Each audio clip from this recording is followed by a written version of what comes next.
Good afternoon. How do you do, fellow kids? How's everybody doing today? It's like 150 degrees in New York. Okay. Whoa. So, how's everybody doing?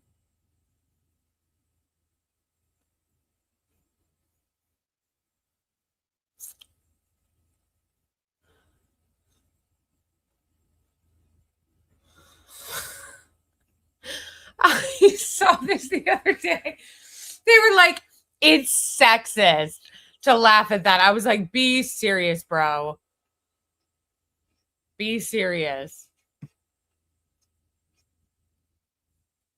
What gives? Okay. First of all, I got no, I know it's really disgustingly hot. Like it's disgustingly hot, and I have my AC on, and it's still disgustingly hot. This is climate change, though, so this is, it's gonna keep. Blakely live stream, true, but you know what though? This is gonna be my last live stream for the next like week and a half. Thank you. I appreciate that. Unfortunately, though, this is going to be my last live stream for the next week and a half because I'm going out of town. I'm going out of town to visit my sisters and to celebrate my sobriety anniversary. Is it hot in New York? Yes, that is an understatement. It's like actually like cooking in New York. Like you could actually cook. You could actually cook. Hold on, I'm checking the weather. Yeah, but also it feels hotter than it is. What people don't understand about how hot New York can get or the East Coast in general is that it's humid. So, like, if you're in Colorado and it's really, really hot, this is one of the things I had to adjust to when I moved to the East Coast from Colorado back in the day. One of the things I had to adjust to was the humidity. So, like, it can be really, really hot in Colorado and still not feel as hot as it is because of the humidity. The humidity on the East Coast is so oppressive, like it's actually oppressive, that you'll feel like, oh my gosh, like the humidity is actually so, I don't even know what other word to describe it as other than oppressive. Like it's literally like you feel like you're in a swamp. 4,000 people have died in Europe. Jeez. That's fucking crazy.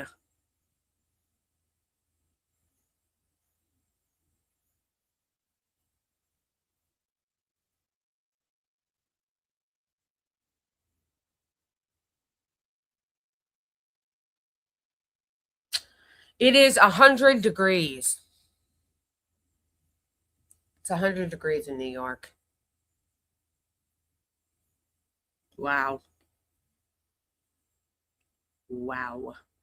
These conditions are set to last until 9 p.m. Wow.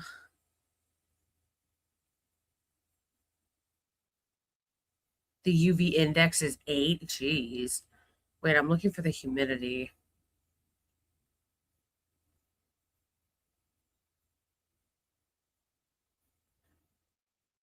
%37%. The dew point is 69. That's crazy. That's crazy. Hey, Johan.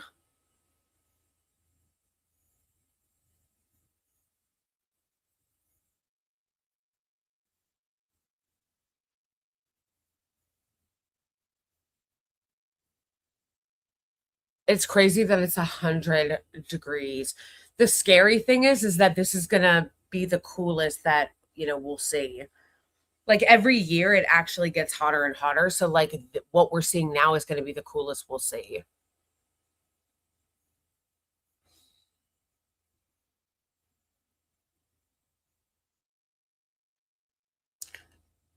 And you know what's not helping? The data centers and the genocide in Gaza and the war on Iran and Lebanon. Like they actually think that we're gonna not notice that.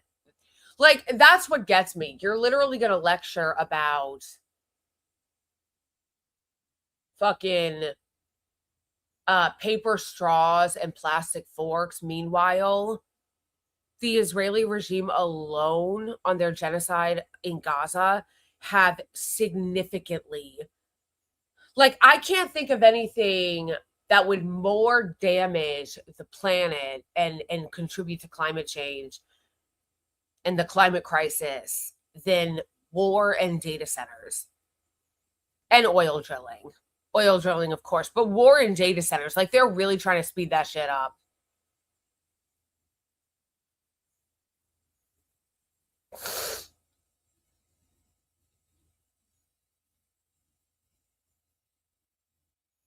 Yeah. No, I know. And it's crazy because it's like, and this is not going to get any better. We think it's bad now. We think it's bad now. Watch how it advances with all the data centers and the continued genocide in Gaza, war in Iran and Lebanon. Like, I want to talk about accelerationist.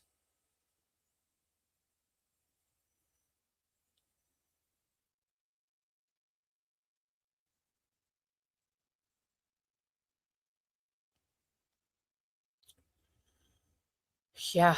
Yeah, it's literally 100 degrees, you guys. It's crazy.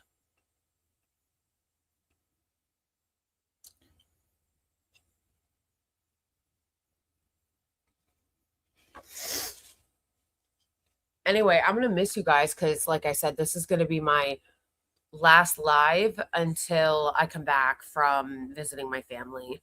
I'm going to visit my sisters in Massachusetts, and I'll be out of town for a little over a week, and I'll be visiting them and celebrating my sobriety anniversary, which is on the 5th, and I will have 12 years sober. 12 years sober. Let's go.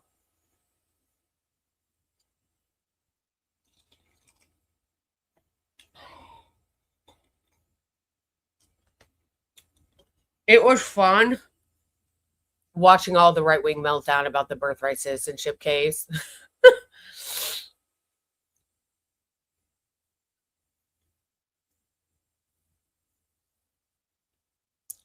Thank you, Johan. I appreciate that. I know I'll miss you guys. I'll miss you guys. I will. I it's possible that I might be able to sneak one in, but it would have to be, actually, I probably won't be able to. Well, I'm coming back on,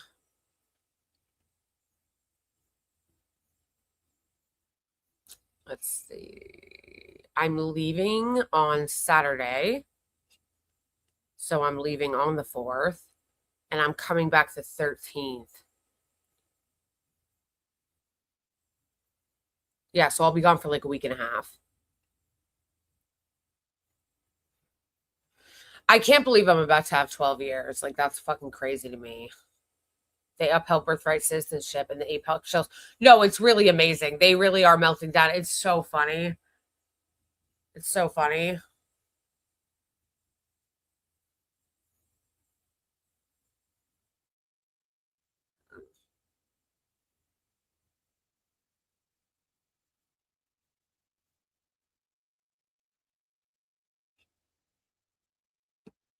Greetings from the UK.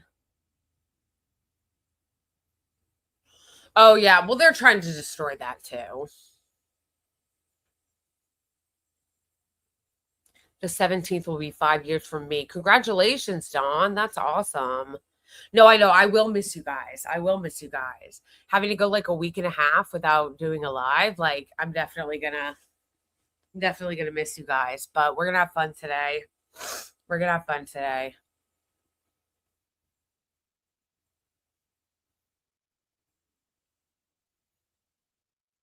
I quit mid-pandemic. That's awesome. That is awesome.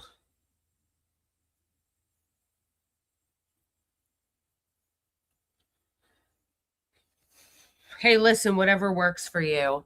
Some people are California sober, and I'm like, good for you. Whatever works for you.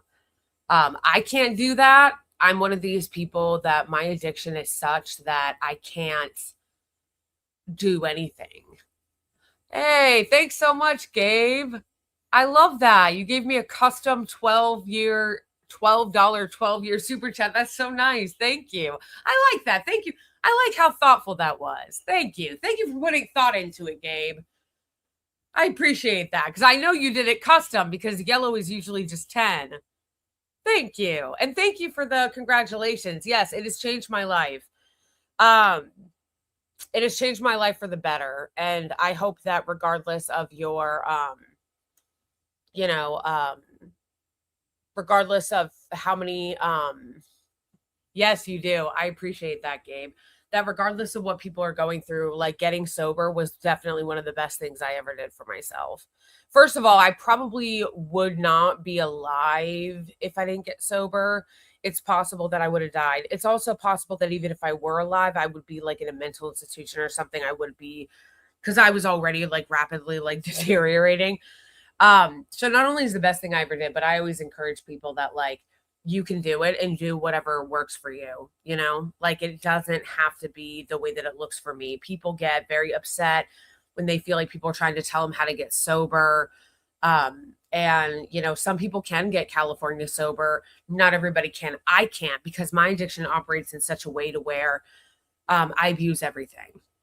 Like I abuse everything. So I can't even take meds, like certain medications, like benzos. Like um thank you so much, Dawn, for the super chat. 5 for my 5 years sober. Let's go. Thank you.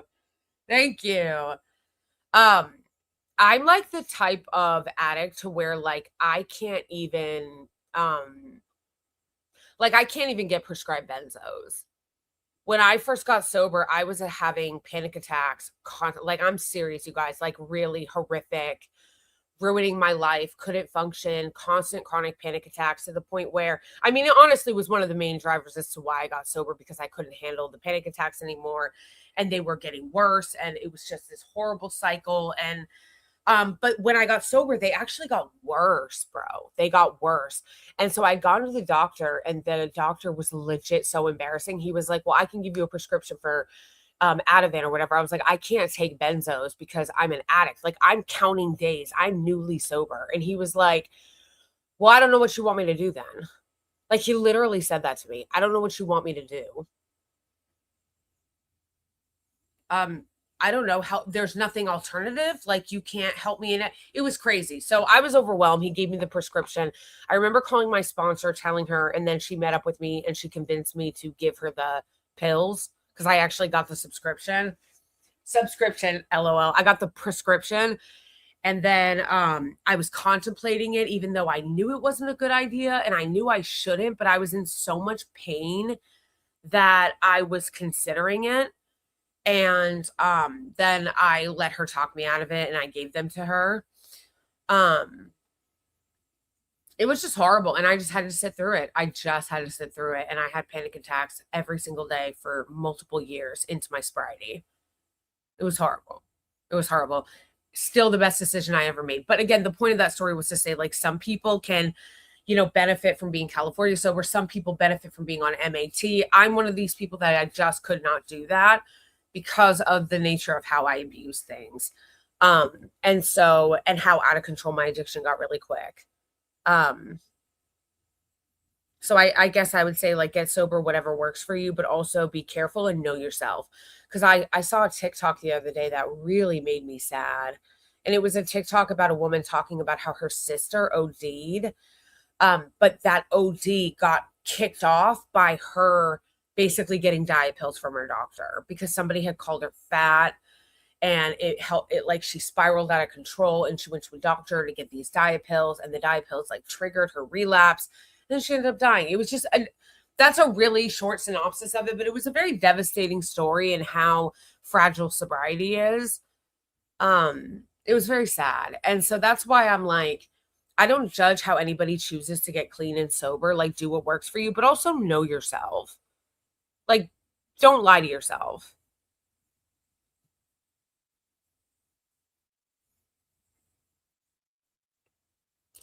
Kyle, thank you for the super chat. Pixel Go. Kyle Kalinsky calling JT Tapper Jaker makes my day. I always call him Tapper Jake. I think I got it from Kyle Kalinsky. Tapper Jake and Dana Fash.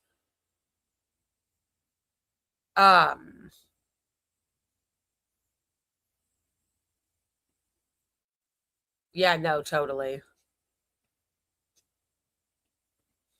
So, hey, that's awesome. Great job, Brandon.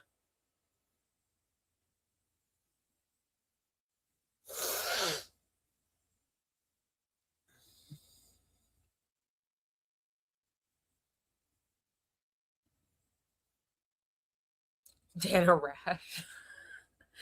No, you guys, we're gonna watch it. It's really embarrassing. It's really embarrassing. So the context is Dan Goldman lost his seat, okay? And because he sucks and he's openly racist, Islamophobic, pro-genocide hack. And so he went to cry to Tapper Jake on CNN. Which again, CNN is absolute garbage. I can't handle the fact that they still get away with calling them liberal media. Like, they're not. They're Zionist lunatics. Like, this isn't quote unquote liberal media, okay? That's like such the wrong and also like very outdated way to frame it. No, it's Zionist propaganda. And it already was, but shit's about to get a lot worse because they got bought by Larry Ellison or David Ellison. David Ellison, the Ellisons are taking over CNN along with a bunch of other networks. All the networks. Oh my goodness, all the networks. Wow. So with all the networks that the Ellisons are taking over, which is crazy. Yeah, HBO, all of them, okay? So they already took over TikTok, the Ellisons. They already took over CBS. Now they're taking over CNN and HBO and BET and all these other shows, right? So CNN was already like Zionist propaganda. It's going to be on steroids now. It was already, like, think about all the manufacturing consent and pro-genocide propaganda that CNN has done over the last couple of years. They've already been doing it for the last couple of years. It's about to be on steroids. So of course, because again, both Dana Bash and Tapper Jake are hysterical racists. They're both Zionist extremists. They're Jewish supremacists, and they're racist as fuck. So, and they already were. So just think about that. Think about the fact that Dana Bash and Tapper Jake were already hysterical racists and Jewish supremacists. Now CNN is being bought by David Ellison's company, and Barry Weiss is going to oversee it. Yes, that Barry Weiss. So now they're about to get even more hysterical, okay? So, of course, Dan Goldman, being the racist Zionist that he is, goes on with Tapper Jake so that they can hysterically cry over claiming that the reason why he lost was because of anti-Semitism, despite the fact that it was a Jewish man who beat him. Brad Lander is a Jewish man who beat Dan Goldman. And then they proceed to lie about Mahmoud Khalil and smear him. They literally lie about Mahmoud Khalil and smear him. So we're gonna watch that and make fun of that. And also, of course, the intense, insane fucking hypocrisy that I can't get over of them smearing Mahmoud Khalil continually and every Palestinian, yet they'll invite Randy Swine on for tea and strumpets. Like, they'll just invite Randy Swine on, who is an openly racist, openly Islamophobic bigot, and play patty cakes with him. Like, it's disgusting. They're disgusting. They're just disgusting. They're despicable Islamophobic racists. While also crying and trying to victimize themselves. And that's the same thing with Dan Goldman. They're despicable racists. They're despicable Islamophobes. They're bigots. And then they turn around and they call the ambulance and they cry about how they turn around and they call the ambulance and they cry and talk about some, oh my gosh, we're in danger. There's like so much danger around us. And there's like, oh my gosh, I'm such a victim. Van Goldman is such a victim. We're all such victims. Be serious. Be serious. So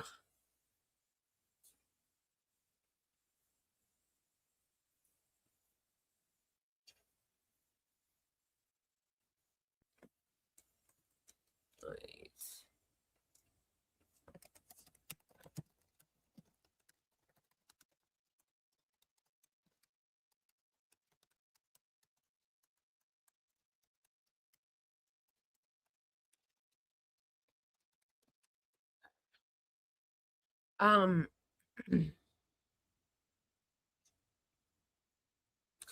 my gosh, you guys, the Great American Fair. I can't stop laughing at that. It's so embarrassing. Did I hear about Mayim Bialik? Of course I did. I made a video about it. You didn't see it? You didn't see it, Holly? Bruh.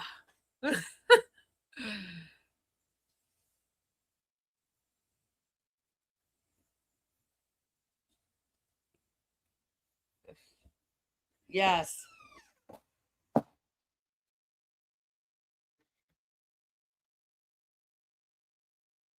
Have you heard about the American Fair in DC? Yeah, that's what I'm making fun of, Martin. It was so embarrassing. It was so embarrassing, like genuinely epically embarrassing. Like if the crumbling of the American empire was a fair, that was the fair.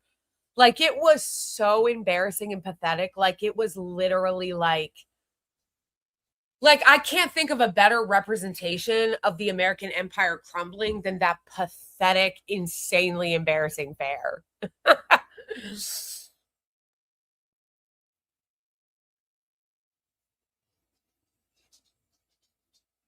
No, thank you. No, totally. It was so embarrassing. And I was like, am I next? So fucking embarrassing.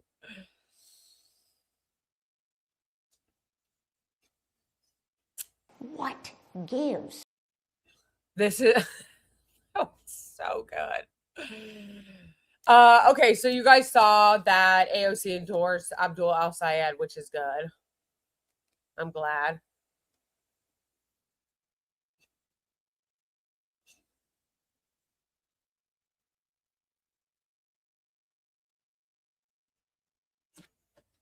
Also, I'm seeing a lot of right-wingers also melt down about the thing about Mamdani suggesting people turn down their ACs. And the thing that is so tiresome about that is that I can't stand what little bitches they are.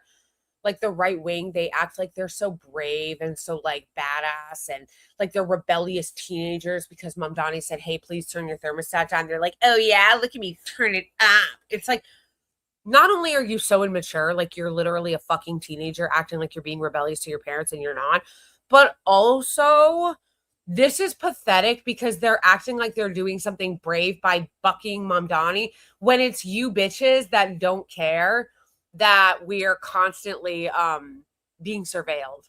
Yeah.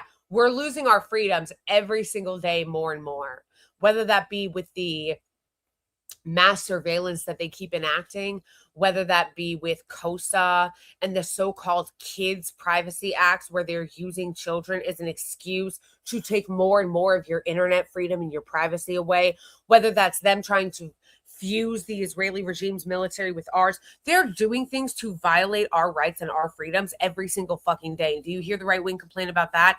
Do you hear them crying about that? Do you hear them challenging the powers that be on that? On those bills, on those erosions of our freedoms, of our First Amendment, of our sovereignty? Do you hear them talking about that? No, of course not.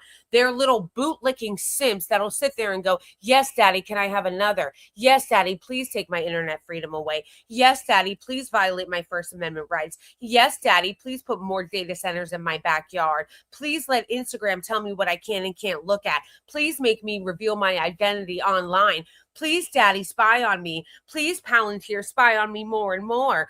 Please, Israeli regime and the bootlickers over in our Congress, fuse our military so that we have to share intelligence with a country that spies on us and hates us, and that our own Pentagon deemed a national security threat. Oh my gosh, Daddy, please, more, more, more. But then when it comes to actually doing anything that could help the people, something as mild as, hey, can you be a little bit more considerate with your internet? I mean, with your AC. They're like, oh yeah, take it, Mom and Daddy. Look at me rebel. Look at me rebel. I'm such a patriot, you know? I thought, look at me, I'm a patriot. I said, screw you, powers that be. Screw you, Mom and Daddy. No, it's so embarrassing. It's actually so embarrassing.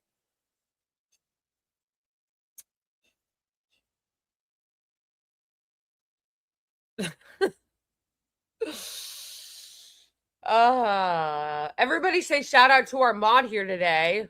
Let's say shout out to our mod Johan here today. Hey, let's go.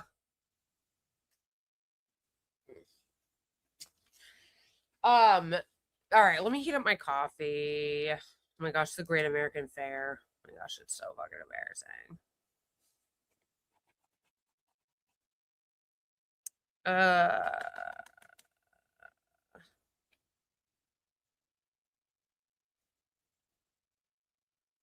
Yo.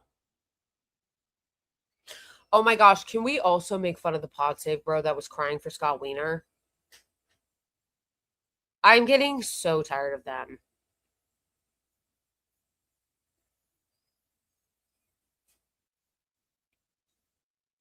I'll make a note of that, actually.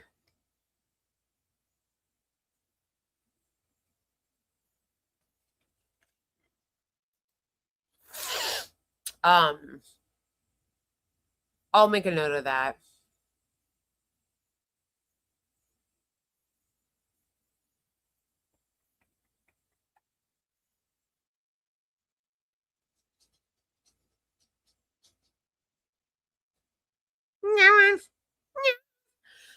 Okay, I need to heat my coffee, but I'm just making a note that if we end up going over 2 hours, I guess I'll use some of the extra time to make fun of that clip from the Pod Save Bros. I'm getting really tired of their crocodile tears and their gatekeeping and them scolding pro-Palestine protesters. Like, I'm getting really tired of it. Okay. I'm getting really tired of it. These dorks have laundered the genocide for years, and they laundered the genocide under Biden, and they laundered it while Kamala was running. They've never once apologized or showed any contrition for what they've done. And then they have the nerve to turn around and to still scold people like Daria Liza Villa Chevalier for quote unquote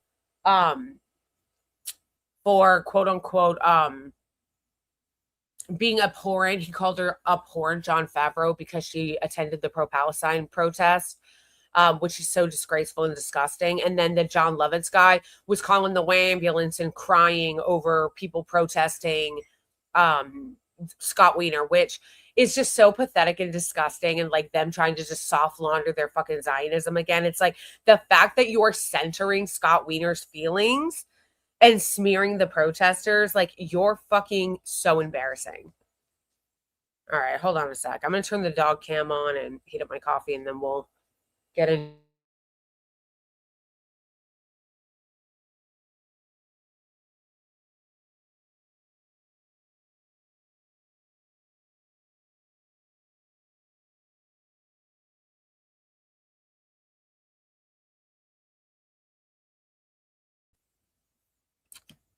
Thank you so much, Saida, for the super chat. Here's to an amazing live stream, fashion icon. Thank you. Yeah, and like I said people earlier, this is going to be my last live stream for the next week and a half, because I'm going out of town to visit my sisters to celebrate my 12-year sobriety anniversary. So I won't be here for the next week and a half. So this will be the last stream. So thank you so much, Saida, for the super chat. And while I'm at that, that is a reminder that it is your support and help that makes it possible for me to do this. So I just want to say thank you to everybody who sends super chats during this stream. if I meet the goal of 10 on my main channel and 5 on the other, then I go an extra half hour. And also sending super chats. I set goals, super chat goals every stream because it helps me and it helps the channel grow. And as you guys know, I'm trying to get to 100,000 subscribers this year. And that is a great way to do so. So if you can help contribute to help me meet the super chat, that's amazing and really appreciated it. If not, no worries too. Also helps the stream to like and share it and to just watch the videos all the way through that I post on YouTube. You can also support me by becoming a member on either YouTube channel or become a Twitch subscriber or support me by becoming a monthly Ko-Fi member or patron, which is just Ko-Fi's Patreon, just pledging monthly support. And those are also ways that help me a lot. And I appreciate that. So yeah, shout out to all my Ko-Fi members and patrons. Shout out to all my YouTube members and Twitch subscribers. Shout out to everybody who helps me meet the super chat goal and send super chat during the stream to help the stream. Please like and share it. I think that's everything. Also, shout out to my mods. Boney is not here, but always shout out to Boney. Shout out to Johan, who is here today. And then shout out to myself for the fact that I'm about to hit 12 years sober, which is a pretty exciting milestone. Well, I guess it's not really a milestone. 10 is a milestone, but 12 years is pretty exciting. So look at that. He's trying to climb up the blanket. He looks so pathetic. Ow, I get amazing.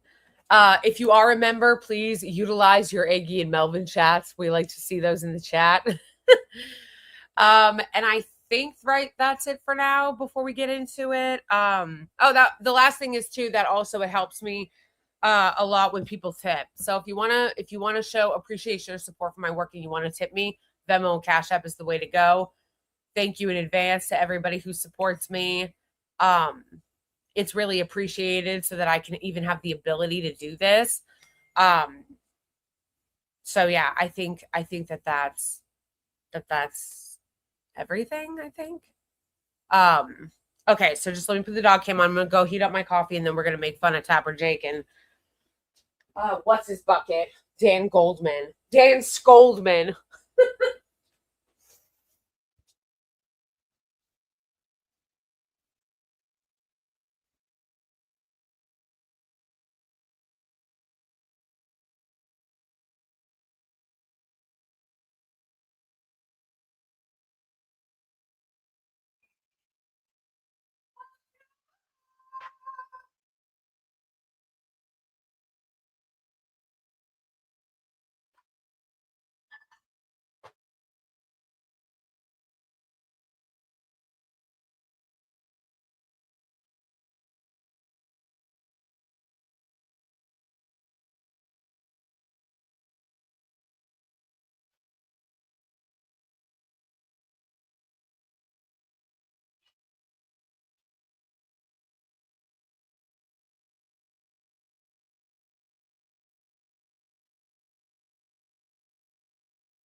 Oh, oh, right.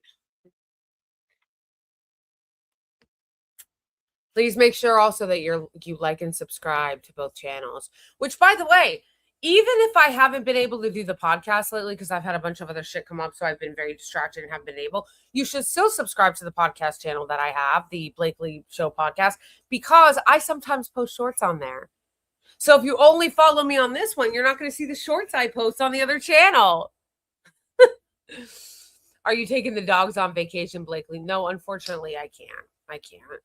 Because first of all, my sisters have Rottweilers and they're kind of, yes, thank you. But also, I wish I could bring them. That would be awesome. Unfortunately, I can't though. So they're gonna have to stay here with my husband. I thought that spot on your wall was on my screen. What spot? Oh, this? It's like chip paint. Yeah.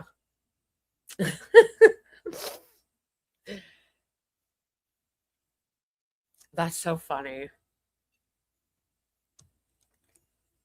Okay.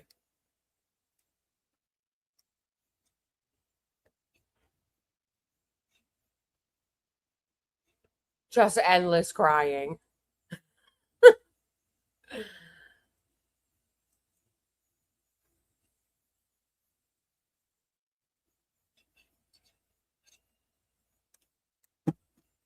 Hold on. Dan Goldman.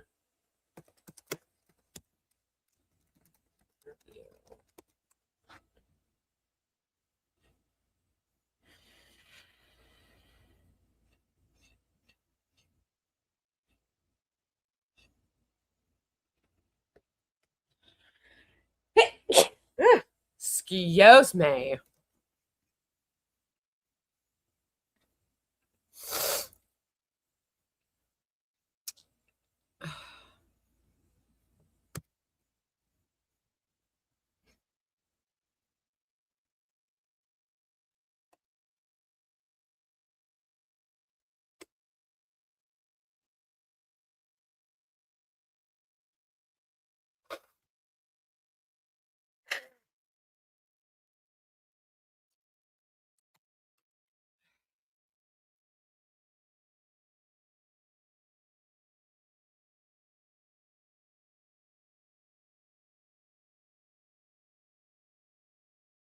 All right, let's start with this part.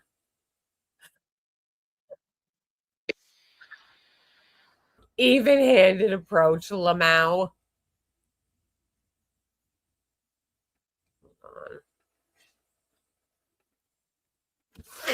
Even-handed approach. Get the fuck out of here.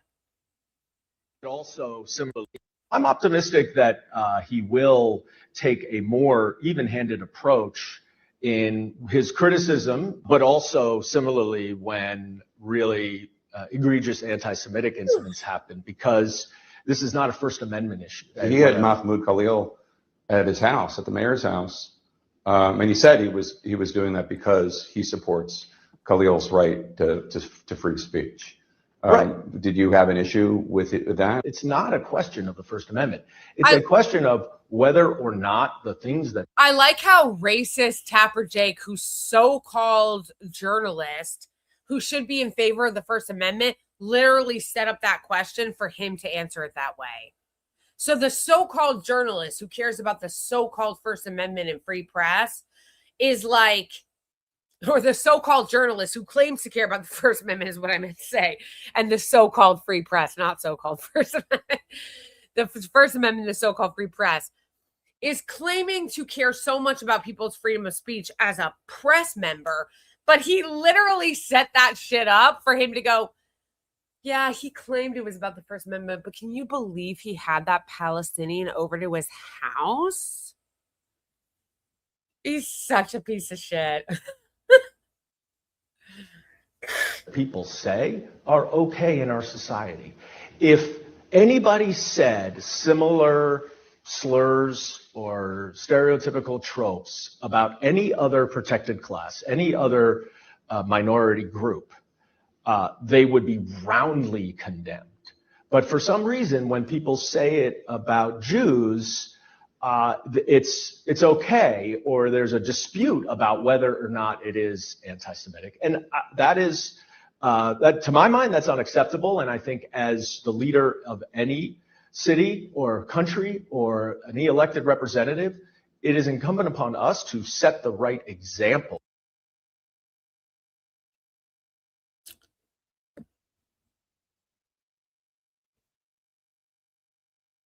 He didn't say anything anti-Semitic. Let's look at this tweet from Mahmoud Khalil. Oh my gosh, they're such cry bullies. I can't.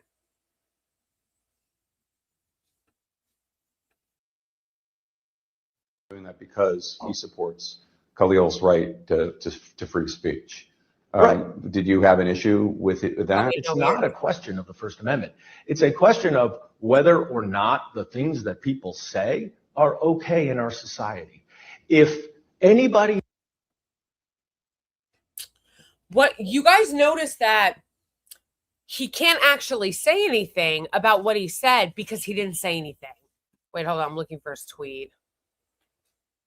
Mahmoud Khalil tweeted this. Dan Goldman lost his race, so now he's on CNN inventing slurs and tropes I never uttered. I challenged you before, Dan Goldman. Quote one thing I actually said, you won't because you can't. And I'm not surprised that Jake Tapper is laundering baseless accusations against me. He's auditioning for the Ellisons to join his mate Barry Weiss. I can understand. Honestly, that's such a perfect response. That's such a perfect response. Flapper Jake. For real, though. But Mahmoud Khalil's response was so perfect. It's true. True. True.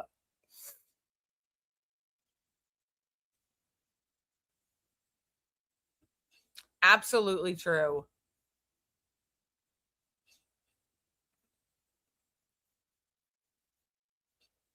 All right, let's go back to this one. Because he's right. Because he's right. They love to go, huh. Let's go back to this clip of him saying that. Because notice how in Dan Goldman's answer, let's listen to it again, he doesn't cite a single thing that Mahmoud Khalil supposedly said. He doesn't cite it because, again, he can't because Mahmoud Khalil didn't say anything anti-Semitic. It is, I'm optimistic more also similarly when an approach in his criticism, but also similarly when really, I'm optimistic that he will take a more even-handed approach in his criticism, but also similarly when really egregious anti-Semitic incidents happen, because this is not a First Amendment issue. He had Mahmoud. Egregious anti-Semitic events happen. What was the egregious anti-Semitic event in question, Dan Goldman? What was it? What did Mahmoud Khalil say that was so egregious and anti-Semitic? What was the incident in question? He protested Israel's right to bomb Palestine. Name it. Name the incident. Khalil at his house, at the mayor's house. And he said he was doing that because he supports Khalil's right to free speech. Right. Did you have an issue with that? It's not a question of the First Amendment. It's a question of whether or not the things that people say are okay in our society. If anybody said similar slurs or stereotypical tropes about any other protected class, any other minority group, they would be roundly condemned. But for some reason, when people say it about Jews, it's okay, or there's a dispute about whether or not it is anti-Semitic. And that... Slurs or tropes? Name the slurs or tropes. Name the slurs or tropes that Mahmoud Khalil said. Yeah, of course. Again, just vague accusations.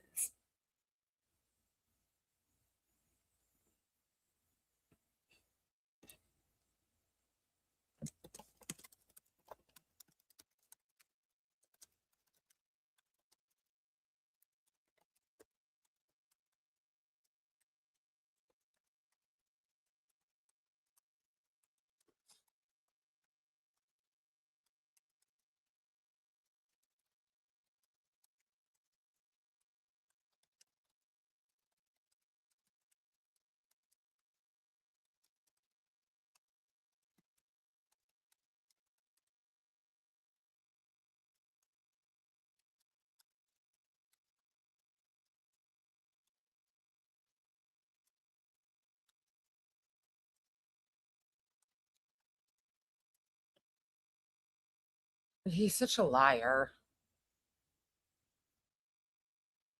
You lost your primary race. So instead of taking any accountability, he's going to cry and whine about how everything I don't like is anti-Semitic, and that's actually why I lost, even though the guy who beat him, Brad Lander, is Jewish himself. It's also a highly Jewish district, by the way. By the way. Thank you so much, Comrade Cranky, for the super chat. I bought an Israeli flag to burn on the 4th. It's free speech. It's free speech. So, yeah. Thank you so much for the super chat. Thank you for the super chat, Pixel Go. Zionists are allergic to naming specific examples. It's because they're making it up. It's because they're making it up. That's why they don't have specific examples.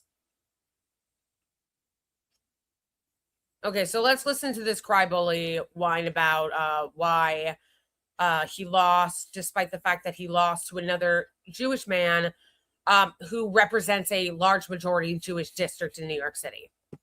Why do you think you lost your primary race?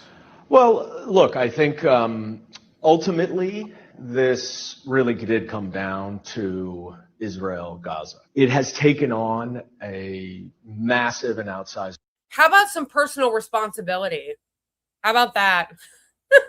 How about some personal responsibility? Role in democratic politics, and it's a really complicated issue. No, it's not. But ultimately, people are, I believe, just incredibly, incredibly horrified by all of the devastation. First of all, take some personal responsibility. And before you go and smear everyone as anti-Semitic for not voting for you, let's check really quick.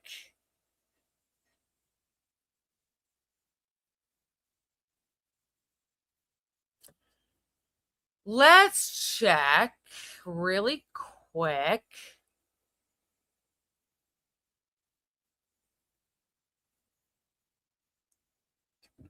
What the population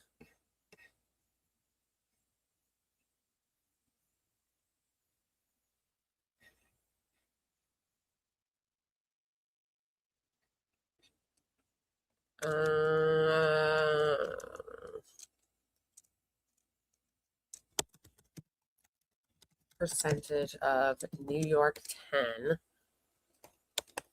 is Jewish.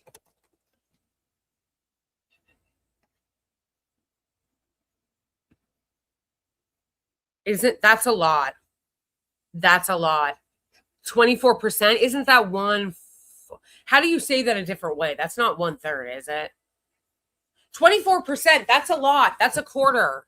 No, I don't know why I said 1/3. That's a quarter. A quarter of the entire district is Jewish.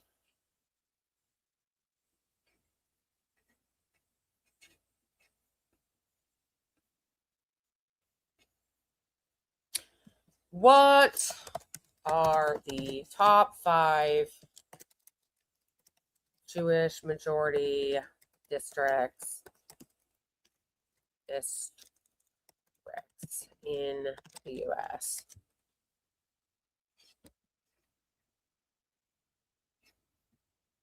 Girl, why do you suck?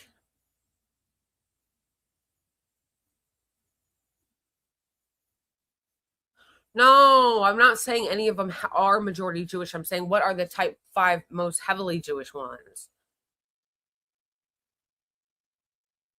Florida 20. Exactly. Several have significant pluralities. I guess I framed it in the wrong way, like making it seem like it was majority Jewish when I didn't mean to frame it that way. I was trying to frame it in such a way of like, not that it is majority Jewish, but that they have the most, like the highest amount of Jewish people in that district. New York 10. So that means that Jewish people rejected you. Did you? They rejected you, Dan Goldman. So I don't know where it went, where the rest of it went. Okay, I don't know where the rest of it went. But I mean, so let's just be serious about that. This is a 25% one of the top 5 in the country of like populate. I don't know why I can't phrase this right. It's not majority Jewish because that would imply that it was like 80% Jewish. No, but out of all the districts in the country, that of the top 5 that have the most amount of Jewish people in them, not that they're the majority, but they have the most amount of Jewish people in them, New York 10 is one of them, his district that he just lost. So did you? So maybe, so I guess what I'm trying to say to Dan Goldman is maybe look inward. Maybe look inward. Sounds like a you problem. Sounds like your Jewish constituents think you're full of shit and didn't want you representing them anymore. Unless you're just going to call them all capos and self-hating Jews and anti-Semites. Like you guys, like a lot of Zionists on Twitter are doing to Brad Lander right now. I believe just incredibly, incredibly horrified by all of the devastation and destruction and death that is going on in the Middle East. And I agree. First of all, again, it just shows you what a trash bag he is, that he says the way that, again, pay attention always to the way that these people frame it. Oh, it's just so complicated. It's not actually. It's not at all. And the fact that you're still saying that 3 years in is fucking crazy. I saw a little girl's head blown off the other day. It's actually not complicated. Second of all, the way that they dehumanize Palestinians and the way that they always talk in passive language as if there's not a perpetrator. Think about it. Think about if they talked about this way about white supremacists, because he would talk a lot about white supremacy and the dangers of it when he would be talking about the Republicans and January 6th and all this stuff. Rightfully so, but then not talking about it when it comes to the Israeli regime. He talks about it like it's a natural disaster. Oh, it's just so sad, all the death and destruction that's happened in the Middle East. Very vague, you notice? Doesn't specify it's happening in Gaza, doesn't specify it's happening to Palestinians, doesn't specify who's doing it, Israel. Lots of vague and lots of neutral language here. I have a different view of how to stop this Israeli government, how to rebuild peace in the Middle East, and I stuck with that. Oh, your view is in, you mean sanctioning the ICC, voting to sanction the ICC when they wanted to hold the genocidal government accountable? Is that what you mean, Boo? Is that what you mean? When you say you want to hold them accountable, you mean voting to sanction the ICC for trying to hold Netanyahu accountable? And I'm proud of the campaign that we ran. So if you talk to people affiliated with the Lander campaign, they will tell you that, yeah, Israel was an issue, but it was more an issue of Brad Lander was more in touch with the constituents of the district who are more progressive than you, and that the constituents didn't necessarily see you as advocating for them and their needs as working families. You obviously disagree. Well, I do disagree, and I think the proof is in the pudding. First of all, I was supported by the overwhelming majority of labor unions. A lot of labor unions are corrupt, so whatever. Like, I obviously support unions, I support labor, but let's not pretend that there aren't like leadership wheeling and dealing with labor unions, especially in big cities like Chicago and New York City. That's first of all. Second of all, it was both. It was Gaza and his pro-genocide position and his refusal to hold Israel accountable. I just love how he goes, I've got my own ideas on how to stop this government by giving them everything they want. Yeah, I've got my own ideas on how to stop this government. And my own ideas on how to stop this government is to give them everything they want, give them endless amounts of money, no holds bars on the amount of 2,000-pound bombs they want, sanction. And the only people I do want to punish, the only people I'll vote to punish are the ICC for trying to hold Netanyahu accountable, Rashida Tlaib when I voted to censure her, and when I voted to cut funding for UNRWA to starve Palestinians. That's my idea of holding the government of Israel accountable. My idea of holding the government of Israel accountable is to make sure that I'm voting to censure the people that are actually trying to do something. Like, just think about how fucking crazy that is, bro. His idea of holding the Israeli government accountable is to vote to censure the person that's calling them out and then vote to put sanctions on the ICC for trying to hold them accountable. Really sounds like it, Dan. Really sounds like it. Also, he's a Nepo baby and is also one of these really resistance libs that loves to brag about how he was the impeachment lawyer on Donald Trump's trial in which Donald Trump got acquitted as president again. So it just doesn't hit, when they run ads being like, I was the lawyer on the impeachment and I held Trump accountable and I took on Donald Trump and I won. How'd that go? Because he got acquitted in the Senate and now he's president again. So what are you bragging about? I was supported by just about every single one of the 31 public housing developments in my district. I was supported by the immigrant community leaders, the Chinatown community leaders, the actual working families and the actual working class communities that are in the district. And in fact, I won those neighborhoods by 14% in an election where I got smoked by 32%. So who didn't vote for you then? Well, a lot of the people that didn't vote for me are not the people who I have worked so closely with to save their food stamps, to make sure their Section 8. So what you're saying is you didn't work with Jews? Is that what you're saying? Also, you lost by a lot.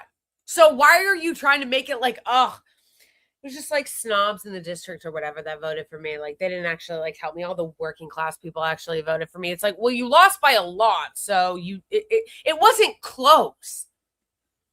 Thank you so much for the super chat. I really appreciate it.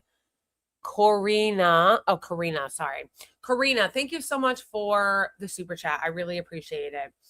Especially since I won't be able to have lives for the next couple of Sunday and Thursday, and the following Sunday I'll basically miss 3 lives. So that's also me missing the ability to not only stream so that I can stream and hang out with you guys, but also my ability to monetize my streams.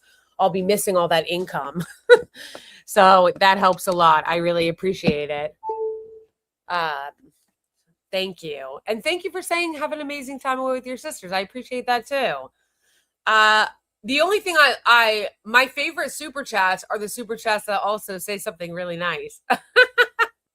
Vouchers are not taken away to improve the conditions of their decrepit public housing, to build a triage center in my district office to help immigrant families whose loved ones are being wrongfully and illegally detained by this Trump deportation dragnet. Those are the people who I have really invested a lot of time with. What are you talking about? You're so full of shit. First of all, you're an heir. He's literally an heir to the Levi Strauss family, okay?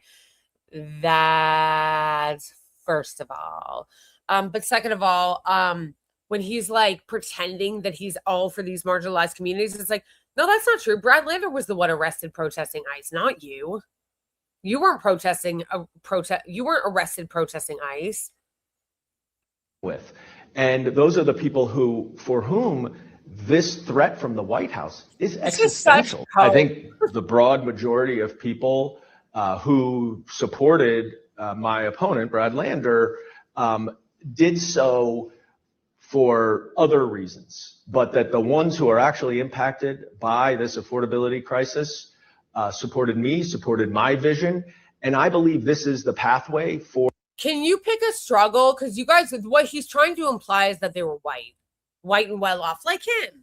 White and well off like him. That's what he's trying to imply. The people that were actually impacted by this, the minorities and the people of color and people living in public housing and people who are affected by ICE deportations, they voted for me. The people that voted for my opponent did it for other reasons, I assume, like being white and against genocide. Get the fuck out of here. And he's saying it again like he won, like Lander won with a squeaker. No, bro, he legit lost like 60-30. So what do you mean? So he's basically smearing all of his constituents, basically. Because again, it's not like he lost by a point. He lost by 30 points. So that means if he thinks that his constituents all voted for Brad Lander for other reasons, like, you know, the Gaza Holocaust, like what, like other reasons, and it was just like privileged people like him that voted for Brad Lander. If that's the case, why was it 70%? If that was the case, why was it 70%? Sounds like you're smearing all your constituents. This is such cope. Hey, thanks for the super chat, Ahmed. How's it going? For the Democratic Party. So looking at you and the man who defeated you, former comptroller Bradley. Pathway for the Democratic Party. Reasons, but that the ones who are actually impacted by this affordability crisis supported me, supported my vision, and I believe this is the pathway for the Democratic Party. So looking at you and the man who defeated you, former comptroller. First of all, if it's the pathway for the Democratic Party, why are you guys still taking corporate PAC money? Did you? Did you? If defending and protecting working class people, people on SNAP, people impacted by ICE, if that's the case, why are you still taking corporate PAC money? Why are you taking APAC money? Why aren't you for abolishing ICE? If you really believe that that's the pathway for the Democratic Party. No, first of all, the pathway for the Democratic Party is defunding Israel, which is why you had your ass handed to you by Brad Lander. That's first of all. The pathway forward for the Democratic Party is defunding Israel. That's number one. Putting an arms embargo on Israel. That's number one. That's why you lost. That's why you had your ass handed to you. And that's why everybody chanted Free Palestine across everyone who won. That Zohran Mamdani endorsed. That's first of all. But second of all, he's lying when he pretends to care about working class people and migrants.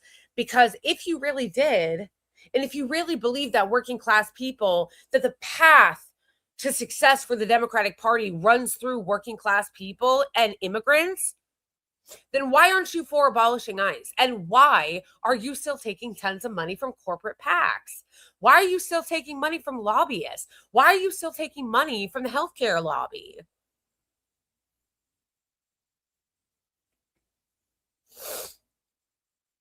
Or Brad Lander. You both believe that Israel should exist. You both believe Israel should be a Jewish state and a democracy. The difference. Contradiction in terms, by the way. That's not a thing. You can't be a democracy and also an ethno state. That's not a thing. Thank you for the super sticker. I appreciate you. Thank you, Safria. Yeah, that's not a thing. You can't be a democracy and an ethno state at the same time.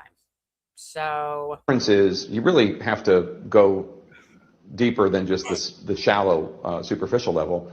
You don't call what's happening in Gaza a genocide.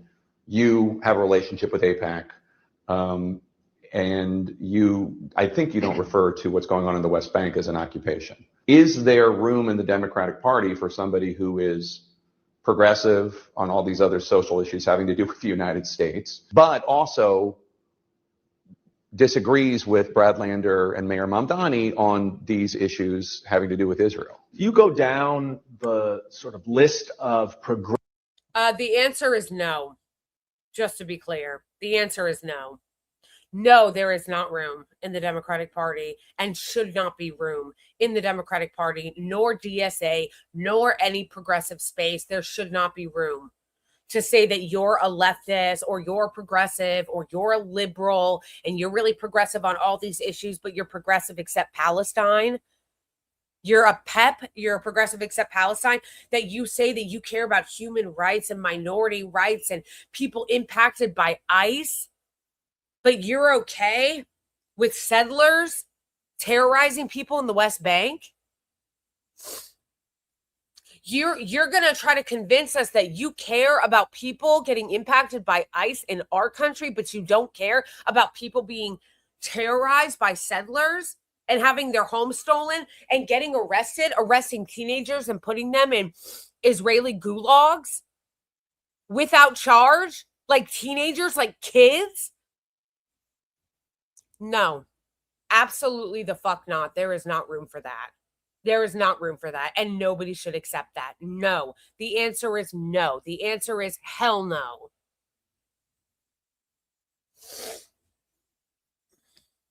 These people need to be absolutely shunned. But let's listen to a stupid ass answer. Aggressive policies, and I'm on board there.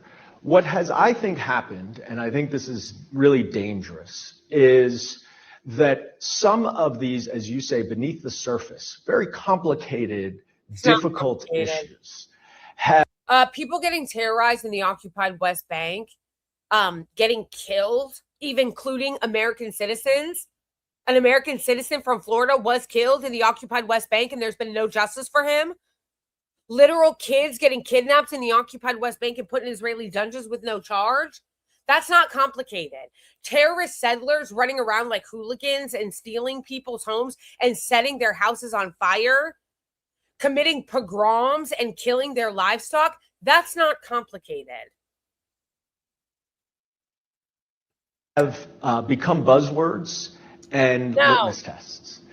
And genocide in particular, as you point out, has been adopted by many as a morality test. And the real concern I have, as it should. Like, literally, it's insane that we're living in a world where somebody can say with a straight face, genocide's been adopted as this morality test. Can you believe it? Can you believe it? Oh, genocide with all these purity tests. Can you believe that opposing Nazi Germany is becoming a litmus test? No, genuinely, it's actually insane. We're getting used to it because we're so desensitized, but it's actually fucking crazy. It's actually a fucking crazy thing to say.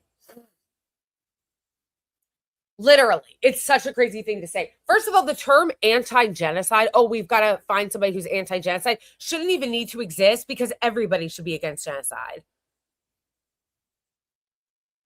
Think about it. Think about it. Why do we even have to say, oh, they're an anti-genocide candidate? That's crazy that we even have to say that. Do people walk around having to say, I'm anti-rape, I'm anti-murder? No, most people don't actually have to say that because there is a collective understanding that people are against those things. So think about how crazy it is that we even have to say, oh, I'm anti-genocide. And then him saying, being against genocide, it's just become this like a litmus test.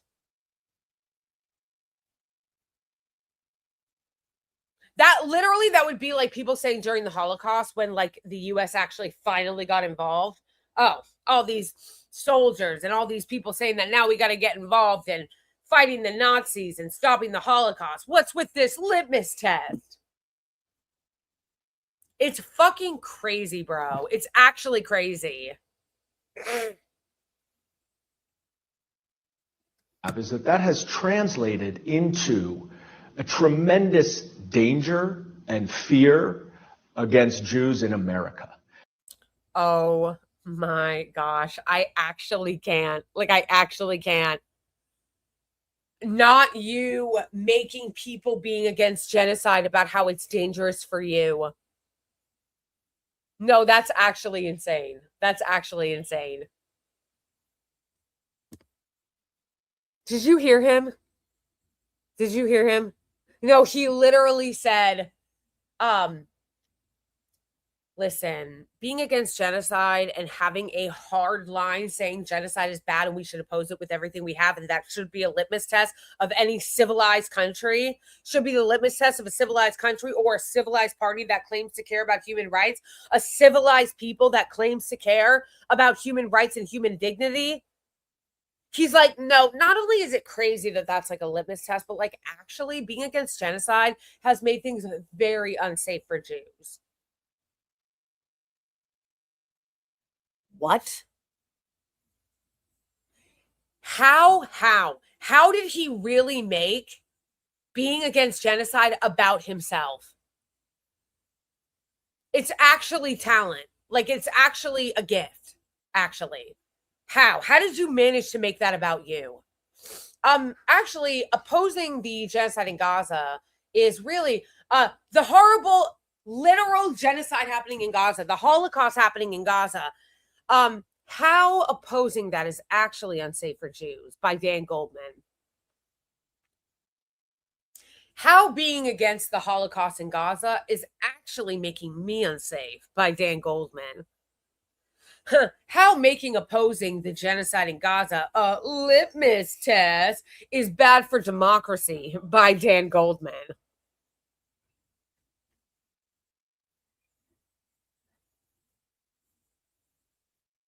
I can't. Like, I actually can't.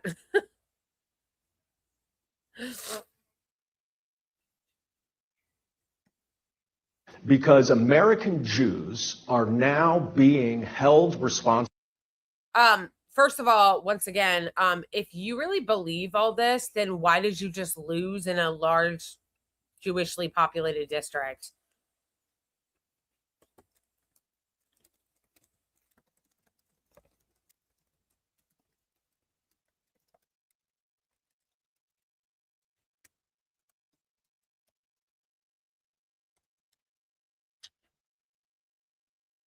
Also, first of all, you lost in a district that has a lot of Jewish people in it. So what's your excuse for that? But second of all, it's almost like if people are holding Jews responsible for the genocide in Gaza, like Jews around the world, the diaspora, it's almost like calling the Israeli regime, the Israeli government, the state of Israel committing genocide against the Palestinians. It's almost like calling that a Jewish state and saying that you're doing those actions under the Star of David and the Jewish banner and the Jewish identity is bad for Jews. Who's making that conflation? Because I'm not, and neither are anti-Zionists. You know who's making the conflation that everything Israel does is interchangeable and cannot be separated from the Jewish identity? Dan Goldman and other Zionists. No, that's literally Zionism. That's literally the ideology of Zionism. You guys are the ones that are making the Jewish identity completely intertwined and trying to make it inseparable from the state of Israel, thus putting the actions of the state of Israel on every single Jew around the world. Who's doing that? No, you're doing that. By too many people for what the Israeli government is doing. That's you. And that is anti-Semitism. And it's becoming normalized. It's becoming more and more frequent. And both as a Jew myself and having many, many Jewish constituents of all types, a lot are really, really afraid because Jews... Having many, many Jewish constituents who voted for Brad Lander. American Jews are now being dehumanized. Which, by the way, a lot of Jews who voted for Brad Lander did so explicitly to vote against Dan Goldman's position on Israel. Because, as people pointed out, yeah, when it comes to some other legislation and views, he does hold progressive views and like party line Democratic views. So then why did all those Jewish people vote against him? Because they also oppose the genocide in Gaza. So why are you smearing your Jewish constituents? Why are you smearing your Jewish constituents and trying to make them responsible for Israel? Sounds kind of anti-Semitic, Dan Goldman. Frustration and anger with what's going on in the Middle East. That is anti-democratic. Italy. That is anti-American. And that fundamentally flies in the face of everything the Democratic Party has always stood for. Why do you not call it a genocide? Well, I think, first of all, as a former prosecutor. First of all, as a former prosecutor, bitch, you voted to sanction the ICC. Like, get the fuck out of here. But second of all, he's like, anything the party has always stood for. Yeah, so you want us to believe that you believe in standing for human rights and equality, but not for the Palestinians. Because that's what you're saying. When he says things that the Democratic Party stands for, he's talking about things like equal rights, equality under the law, defending marginalized communities. That's literally what he's referring to there. But you want that for people who aren't Palestinian. You don't want that for Palestinians. You want them to live under apartheid.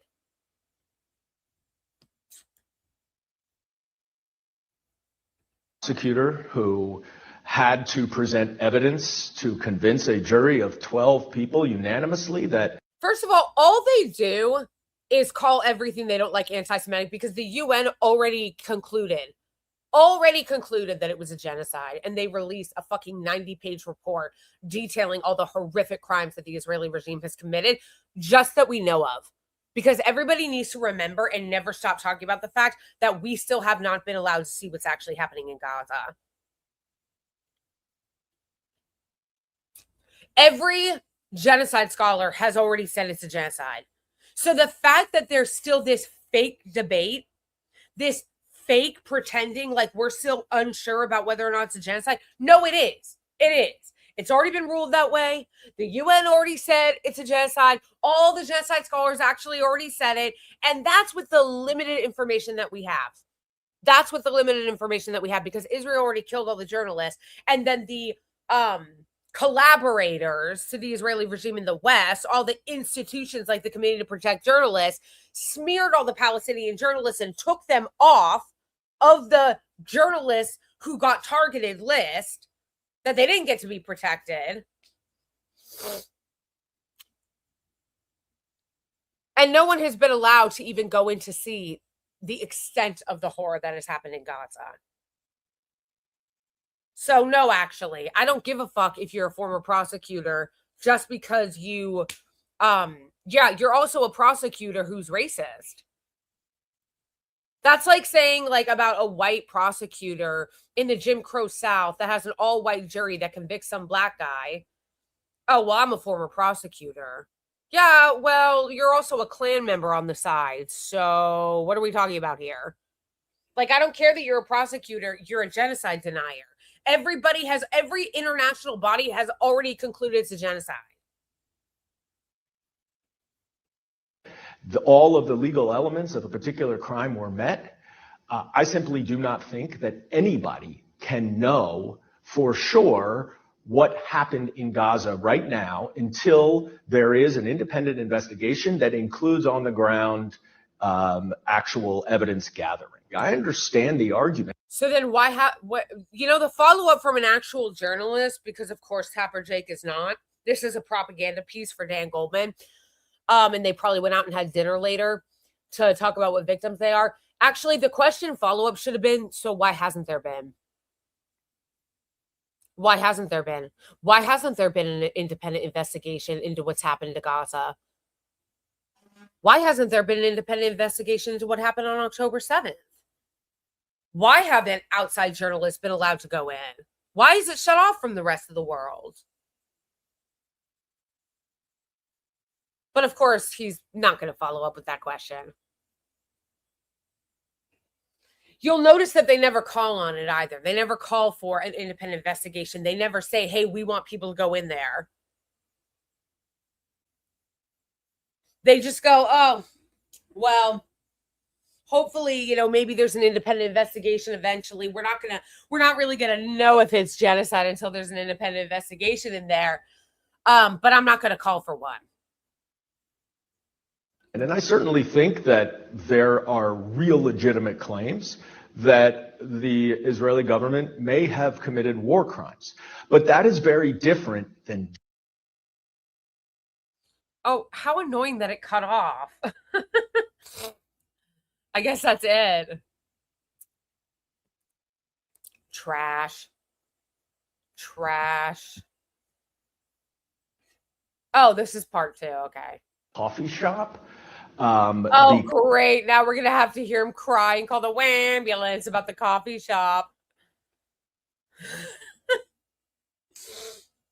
Which, by the way, my friend texted me the other day and said that there was smoke, like a threat outside of the coffee shop, that they didn't know what it was.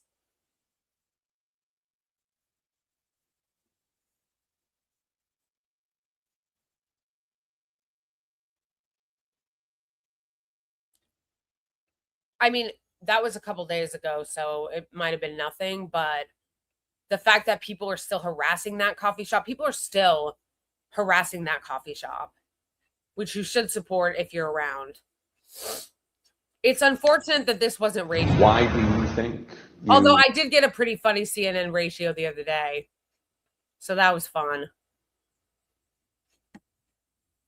Because How much do you think you are where you are today because you did not endorse Mayor Mamdani? Well, look, I think when you look at all the results around New York last week, his endorsement and his support had a tremendous impact. There's no question about it. I was very clear then and have continued to be clear that I had real concerns about whether or not some of his rhetoric and his actions would increase or escalate. Notice how there's no example again. Notice that? No example. None. Never any examples. Never any examples. Just vague. His rhetoric was bad. Evidence? Trust me, bro. The anti-Semitism that has dramatically skyrocketed since October 7th. Do you think? How much do we have to keep coddling them? Zohran Mamdani literally condemns anti-Semitism constantly. How long do we have to coddle you before you accept that he condemns anti-Semitism? He's never said anything anti-Semitic. They're lying. He's never said anything anti-Semitic, and he condemns it pretty regularly because he's asked about it constantly. Of course, he's never asked to condemn Islamophobia or anti-Blackness, though, because they're fine with that. It has? I don't know if it's directly correlated. But what I will say is that you're seeing much. Do you think it has? I don't know if it's directly correlated. But what I will say is that you're seeing much more frequent use. He's trying to blame Mamdani for a rise in anti-Semitism. What a scuzz. For example, of Jews being compared to and equated to Nazis, and that feels to be normalized, and that feels different than a year ago. That just the fact that I was, prospectively banned from a. I'm sorry. You don't get to have people like Ben Gvir and Smotrich in the Israeli cabinet literally calling Palestinians roaches and animals, human animals, and bragging about how you're going to execute them and wear noose pins and then cry when people call you Nazis. This is insanity. A coffee shop because I broadly support the state of Israel is something that's really dangerous. I want to play the video. You're actually full of shit because it wasn't even just that you broadly support Israel. It's that you literally have taken direct votes to enable the genocide every step of the way while blocking and condemning those who tried to stop it. It wasn't just some vague, I support Israel. It's like, no, you're a lawmaker who voted to defund UNRWA, who voted to sanction the ICC, who voted to censure Rashida Tlaib, the only Palestinian American in the House. Get the fuck out of here. Of his response I've said that I have political disagreements with Congressmember Goldman. I do believe that that's a response that goes beyond that. I think when you compare that to what calling AIPAC or other Jewish pro-Israel supporters monsters. Right, he called them monsters. Which he did. I think those are two. Why are you, oh my gosh, have you tried crying about it? He called AIPAC monsters. No, you don't get to hide and use your Jewish identity as a human shield behind him calling them monsters. AIPAC monsters, an organization. No, they're such liars. They're such liars. It's insane. He did not call Jewish people monsters. He never said that. They literally just make shit up. Again, Zohar Mamdani has never said anything anti-Semitic. Never. He has never called Jewish people monsters or names or anything. He called AIPAC, which is an organization. It's literally a lobbying group. It's literally a lobbying group for Israel. He called them monsters. That's like saying, calling the NRA monsters and then people going, you just can't stop attacking white men. You just can't stop attacking white men. They said that all people who are in the NRA are monsters. It's like, no, actually, the NRA is not a person.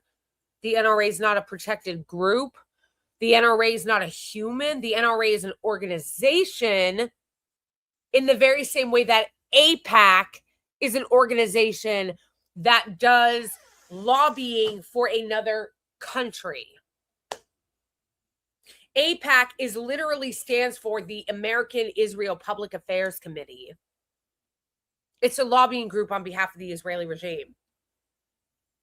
Calling that organization monstrous is not anti-Semitic. Like, I can't. And of course, Tapper Jake, the alleged journalist, doesn't know how to tell that distinction. Because, again, he's also a hysterical Zionist hack.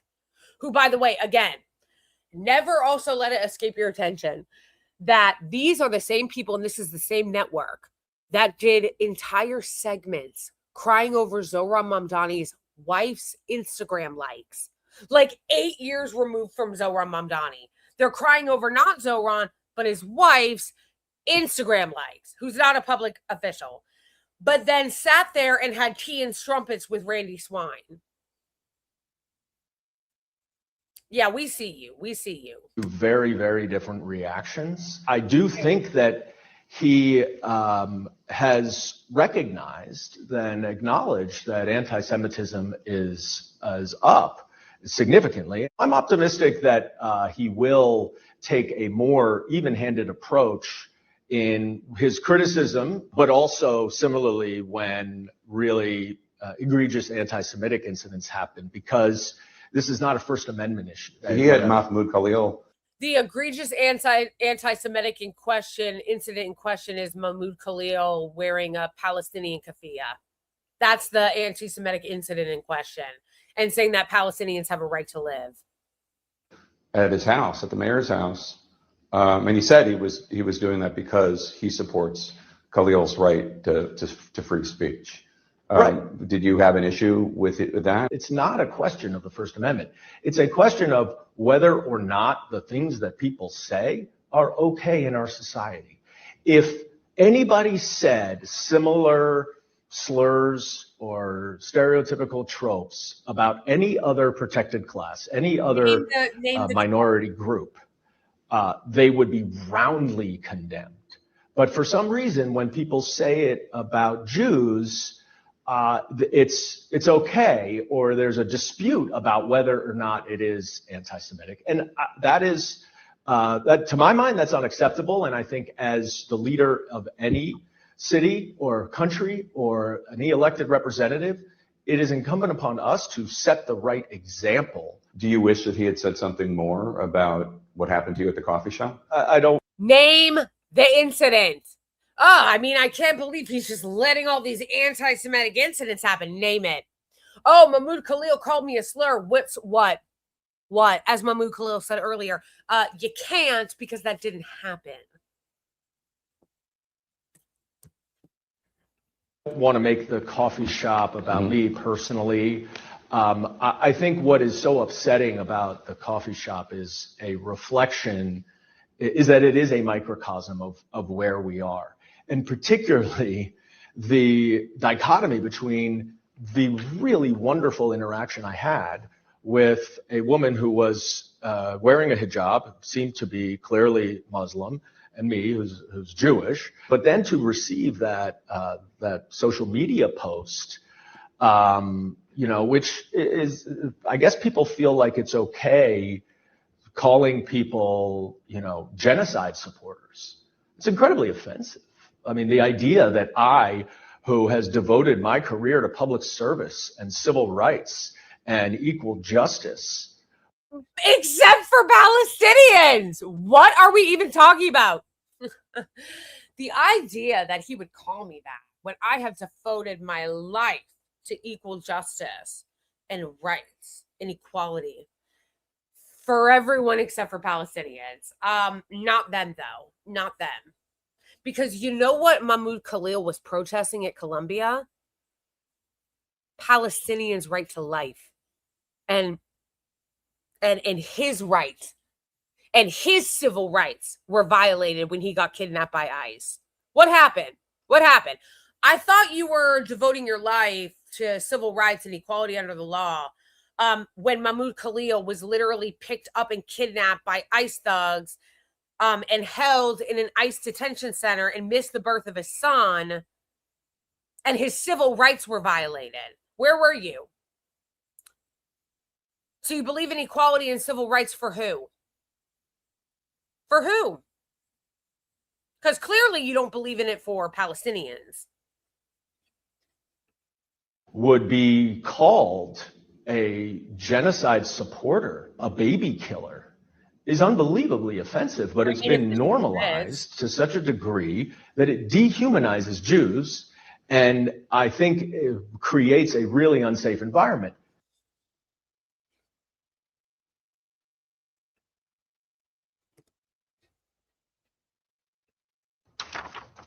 I wonder if you would disagree with this statement. It's amazing how long they made this segment. We all know that like cable news does really short segments in order to fit in as much commercial shit as they can. The fact that this is like a 20-minute segment is incredible. Think about the propaganda. Think about the propaganda that they're invested in on CNN to run this like 20-minute segment for a loser of a congressional race. Think about that, you guys. They ran like a 20-minute segment for the person that lost his congressional race. When do you ever see that? When do you ever see that? When do you ever see them be like, yeah, let's run like a 15-minute segment or a really long segment or a segment at all for that matter on somebody who lost their congressional race? No, you never see it. But they ran like a 20-minute one for the guy who lost his race. It's almost like CNN is just actual like Zionist propaganda and like Barry Weiss slop. More non-Jewish politicians should be calling this out. It shouldn't only be Jewish politicians calling it out. And when it happened to you, you looked around and you didn't hear non-Jewish colleagues who privately told you they were horrified. You didn't see them saying anything, even a tweet. Is that fair? Absolutely, that's fair. That is, and I will say that openly. We all need to rally against hate. And calling you out for being a powerful lawmaker who voted to empower and support the genocide of the Palestinian people that has been going on for 3 fucking years almost, and continuing to viciously arm the Israeli regime, calling you out for that is not hate. Okay? Pacha? That's not hate. Thank you so much for the super chat, Gabe. We must go for the goal, people. This is Blakely's last stream for 1.5 weeks. True. Thank you, Gabe. Thank you. I appreciate that. I appreciate the super chat, and I appreciate the CTA. I appreciate the super chat, and I appreciate the call to action, the CTA. You're right. Because you're right. It would be great to meet the super chat goal in this one because I am going to be off for the next week and a half. So to meet the goals for this one would be great. Thank you, Gabe. Look at you having my back. And part of it is, even if you're looking at it from a pure self-interested perspective, it never ends with one group. It never ends with Jews. It's Jews today, it's someone else tomorrow. This is fucking and crazy. The only way that we are really going to combat this normalization of anti-Semitism is to unify against hate, recognizing that our democracy depends on it. Pelosi. The hate is what you're directing toward Palestinians. The hate is what you're directing at Palestinians. This is such insane gaslighting, you guys. So they smear Palestinians, they smear Muslims, they smear Arabs, and they turn around and go, what's going on with all this hate being normalized when they get called out for it? So they normalize hate against Arabs, normalize hate against Palestinians, normalize hate against Muslims, pay for and vote for and empower the genocide in Gaza, and then turn around and go, somebody really needs to do something about all this hate. What?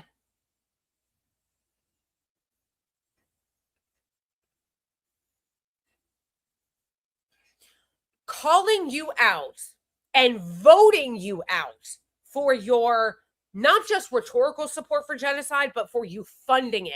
Because again, let's not forget, there is a difference between somebody who is just talking shit and somebody who's a lawmaker who has the power to actually send our money there.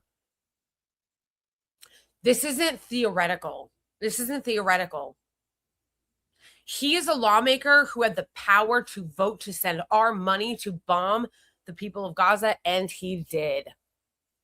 And he did. And he voted to defund UNRWA, which has devastated and contributed to the starvation in Gaza. He's not just some random guy. So for you to sit there like you're some fucking victim and talk about the normalization of hate because people rightfully called you out for not just rhetorically supporting the genocide, but to vote to actively fund it is insane. Is insane. Because again, he's even, remember, like these lawmakers, he is worse than even somebody like Mayim Bialik. Because Mayim Bialik is a clown and she's sitting there with her, would you hide me? But she's not a lawmaker. So we can make fun of her for rhetorically supporting the genocide and doing propaganda for it and making herself a victim. But she's not a lawmaker. He actually had the power to vote to send money to support and fund the genocide and fund those bombs dropped on children's heads, like that little girl we saw the other day, that horrifying video of that little girl, and to starve the Palestinians by defunding UNRWA. And he voted yes in both of those instances, and then voted to sanction the ICC that tried to hold Netanyahu accountable after saying that he's got his own way of holding the Israeli government accountable. No, he actually had the power. And he voted to actively fund it, which is so disgusting. And then he has the right, and then he has the nerve to turn around and cry about, we got to stop normalizing hate. I've got an idea. How about you stop normalizing genocide? And no, again, calling you out and voting your ass out is not normalizing hate. Calling you out for your support of genocide and voting your ass out for your material support for genocide, calling you out for your rhetorical support of genocide and voting your ass out for your material support for genocide is not hate.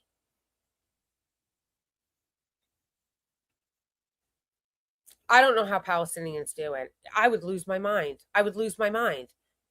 Like, your existence is constantly invalidated, and then they want to turn around and call you hateful and call you racist and call you bigoted for you objecting to their dehumanization of you. I would lose it. I don't know how they even do that, handle that gaslighting. In the race to succeed her, because she's retiring, I'm sure you saw the video of Scott Wiener, who is running to replace her, Democratic politician, gay, very supportive of trans rights, very supportive, very very progressive and different from you. I don't know why you think that being pro-trans makes you, or supportive of trans rights in the LGBTQ plus community, gives you a pass to be pro-genocide. Because you see a lot of the people bringing up the Scott Wiener thing, using that, like framing it the way that Tapper Jake just did, where he's like, and he's so supportive of trans rights. John Levitz, who's a, liberal, he's so progressive. The Pod Save Bro did the same shit. The Pod Save Bro, John Levitz, who's so progressive and so liberal, did the same shit. Did the same shit. Oh, well, he's so pro-trans and pro-gay rights. So you think you get a pass? Like, you think that because you're pro-gay that you get a pass? No, actually, it's insane that you think that you can protect rights for one group while dehumanizing another one. On the Israel issue, I think he actually supports the right of Israel to exist. But beyond that, he is very far left, and he was chased out of the trans march. He's to your left on these issues, and I wonder if there are some people in the Democratic Party or the progressive movement or DSA, or I don't know who these hecklers were, but for some of them, it's just, you're Jewish. So it's either one of two things. Either it's just because he's Jewish. Disgusting smear merchants. Disgusting smear merchants. None of them said anything that would imply that they were doing that because he was Jewish. They were all calling him out for his support of genocide, including the guy recording him that was supportive of him. That was literally saying, as he's recording him, I really supported you. I want to support you. I want to like you. I care about the legislation you did on trans rights. And Tapper Jake sits there and goes, what other reason would they have been there aside from him being Jewish? Tapper Jake, smear merchant. Like, what a lying sack of shit. What a lying sack of shit. What a lying smear merchant. Oh my gosh. What a fucking liar. Literally, none of them were saying anything even remotely like that. It was all, how could you support the genocide in Gaza? Which, by the way, they all are trying to rewrite history and pretend that Scott Wiener has always been supportive. It was only a few months ago that he was still refusing to acknowledge it as a genocide. Literally only a few months ago. Like, so they keep pretending that, like, he's on their side on this when 5 minutes ago he wouldn't even call it a genocide.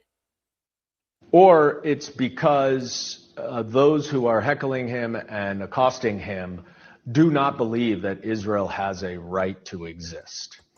And that, I think, is a really, really important line. And so I hope that's not the reason why. There's this thread of what is now being called as anti-Zionist. Zionism, as I believe it, is simply the right of Jews to have a homeland in their ancestral lands. Not to the exclusion of anyone else, but just to exist. And it was born out of the Holocaust. Actually, it literally, by definition, is at the exclusion of the Palestinians. Literally. Like, actually and literally. You literally, necessarily must exclude the Palestinians in order to keep a Jewish ethno-majority. What the fuck are you even talking about? This makes no sense. This makes no sense. Not to the exclusion of anybody else? No, literally to the exclusion of everybody else. Which was far and away the worst genocide with 6 million people killed. And even after that, many countries, including the United States, didn't accept all Jews. So this was created What do you mean worse when you just admitted yourself you don't even know what's happened in Gaza? We don't know. And also, I thought you don't think it's a genocide. So why are you... And also, why are you even comparing it? Like, this is insane. You shouldn't have to go, oh, well, you know, in the Holocaust was really bad and 6 million people died. So, you know, fuck Gaza. Like, what do you mean? You know, you can oppose and be horrified and against the Holocaust that happened and also against the genocide in Gaza. Like, why are you acting like these things are mutually exclusive? safe haven for Jews. And if you don't believe that it should have a right to exist, whatever your metric is, whether it's because it's a religious country, which is somewhat debated, or whether there are allegations of human rights abuses, there are many, many countries around the world that are both religious in fundamentally and also do not follow human rights. And if you are having a separate standard for the one lone Jew, you know why? Because we're not giving a ton of money and intelligence and cover to the other countries. Yeah, well, Iran has human rights. I'm sorry, are we funding Iran? No. No. They love to do this routine when it's like, I'm sorry, but which country are we funding? Do we give diplomatic immunity to and support to with the UN? Do we have their war criminals come to our country and give them standing ovations in our House of Representatives? Do all of them take money from through APAC? So when they do this whole, well, Israel is the only one held to this standard, it's like, because Israel is the only one that we have this relationship with. You guys say it yourselves. They're our special ally. We have a special relationship with them. Israel's the only country that when they kill an American, we don't do anything. Do you really think, does anybody really think that if North Korea or Russia or any other country, even Saudi Arabia, were killing American citizens, that we wouldn't like start a war with them or sanction them? We sanction countries over far less. The reason why when they go, oh, well, Israel's held to a different standard, it's like, well, actually, they're really not. But also to the extent, which is barely, that they even are talked about more, it's because of our relationship to them and with them. I'm not giving my money to settlers. I'm not giving my money to North Korea. I'm not giving my money to Russia. I'm not even giving my money. We sell Saudi Arabia weapons, but I'm not giving my money to pay for Saudi Arabia's healthcare like we are with Israel. Saudi Arabia is not violating our First Amendment like the Israeli regime is trying to do through their lobbies.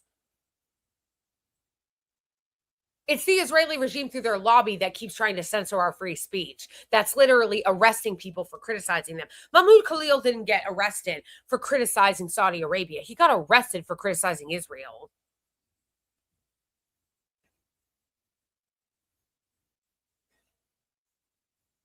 Thank you for the super chat, Comrade Cranky.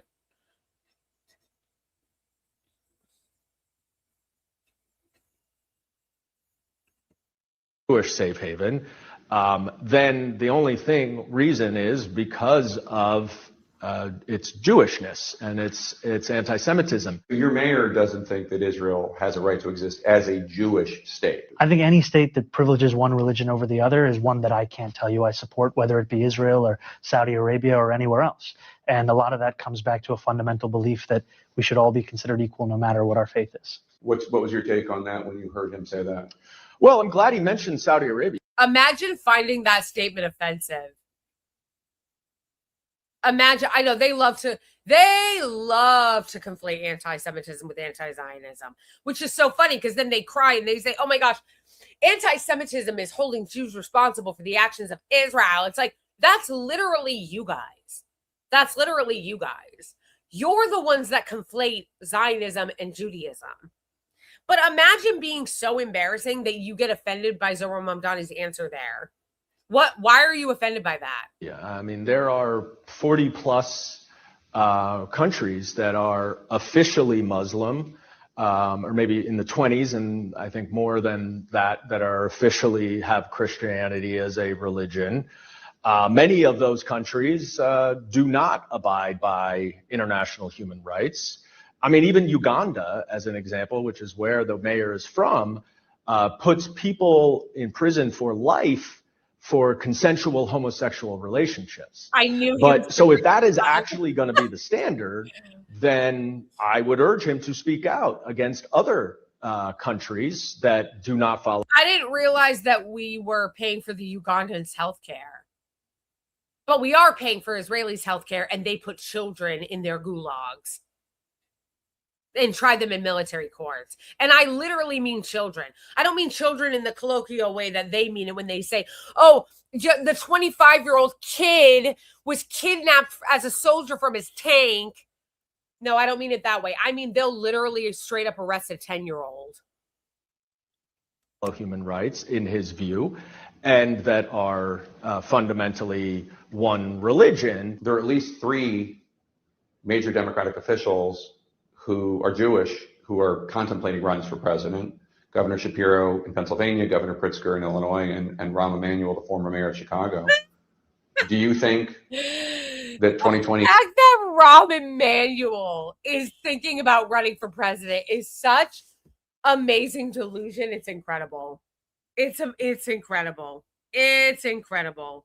And honestly, even having little to do with the fact that he's also a genocidal Zionist, Rahm Emanuel is literally everything wrong with the Democratic Party. Like all the horrible shit that has happened to the Democratic Party over the last 20 years, the deregulation, giving everything to Wall Street, the transfer to the rich, overseeing just like the destruction of schools and public education, all of that shit is like Rahm Emanuel was one of the like architects of.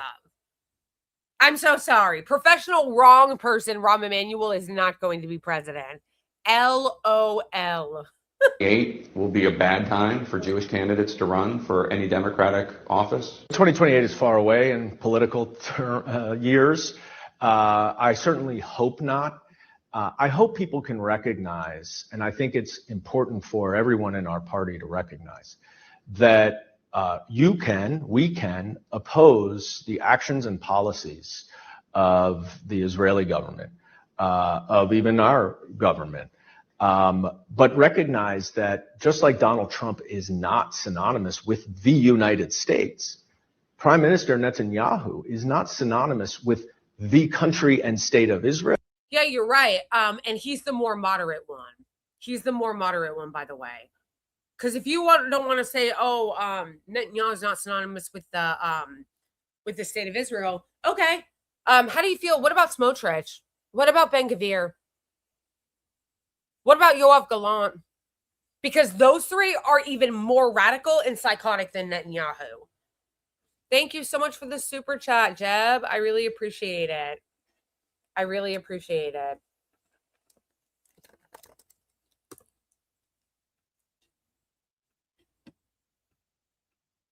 Or the Israeli people, holding American Jews or even the state of Israel in some fashion as identical or conflated with the Israeli government, we are applying a very different standard than we apply here in our own country.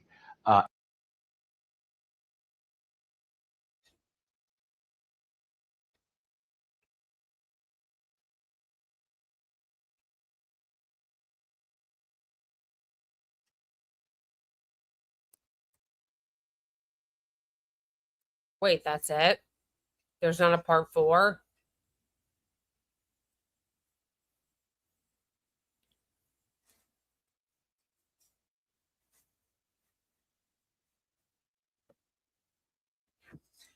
Delusional.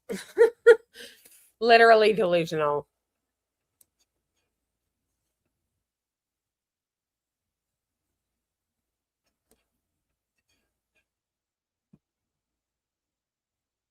That's fucking crazy, bro.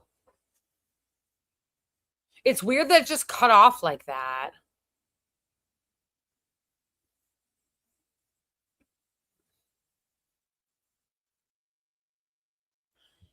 Okay, before we go,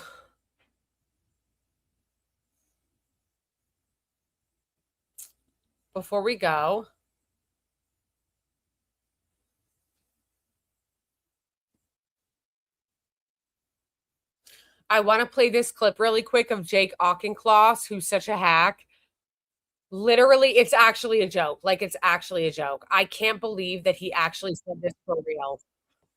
He literally says, and if you know anything about what's happened over the last few years, you know that the censorship on behalf of the Israeli regime in the last couple of years has been insane. It's why they've bought up all the media. It's why they kidnapped Mahmoud Khalil and Rumeysa Ozturk. They have been on an insane censorship spree. It's why they bought TikTok. It's why they took over CBS and 60 Minutes. The censorship on behalf of the Israeli regime has been insane. But here's Jake Auchincloss, the hack from Massachusetts 4th Congressional District, which he does have a primary challenger, and I really hope that primary challenger beats his ass. I'm fixing to go there and fucking campaign for his opponent because my family, I actually have family that lives there. I mean, not my whole family, but like some family that lives there. Anyway, this is him crying about how we actually don't have enough censorship, how there's not enough censorship in America. Star of David behind his opponent. You reject the mushrooming of anti-Semitism within the Democratic Party, which is a problem. I reject it within the Republican Party, where it is a problem. You saw Tom Massey run ads with Star of David behind his opponent. You see Brandon Herrera in Texas wallowing in Nazi iconography. It's a huge issue on both sides. We have to condemn it on both sides, and I've done that clearly and unequivocally for the last 5 years. We also have to look at the fundamental drivers of anti-Semitism, which I believe is social media. In general, scapegoating of Jews happens in failed societies. It happens when the pathologies of the moment are turned against the other.